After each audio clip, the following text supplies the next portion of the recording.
14 गावं ज्या गेल्या वर्षापासून नवी मुंबई महापालिकेत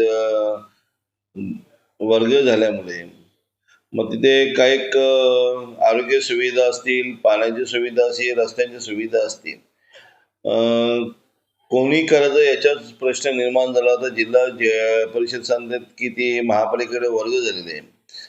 मग 14 गावातल्या विकास संघर्ष समिती आणि मी एक आमदार आणि सन्माननीय लोकसभेचे खासदार श्रीकांतजी शिंदेसाहेब यांच्या माध्यमातून शासनाकडे वारंवार बैठक घेण्यात आल्या.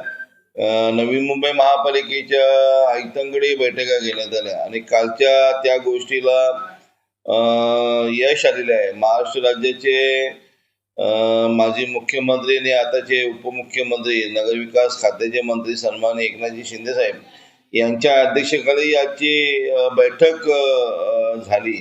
या बैठकीत 14 गावचे सर्व समितीचे पदाधिकारी, मी आणि खासदार श्रीकांतजी शिंदेसाहेब उपस्थित होतो आणि त्याच्यात चांगल्या प्रकारे चर्चा होऊन मग तिथे असलेली सुविधा, मग त्याच्यात पाण्याची सोय असेल, आरोग्याची सुविधा असेल, आरोग्य केंद्र असेल, रस्ते असतील, विद्युत दिवे असतील, अशा स्मशानभूमी असेल, अनेक मूलभूत ज्या सुविधा ते नागरिकांना आपण दिल्या पाहिजेत.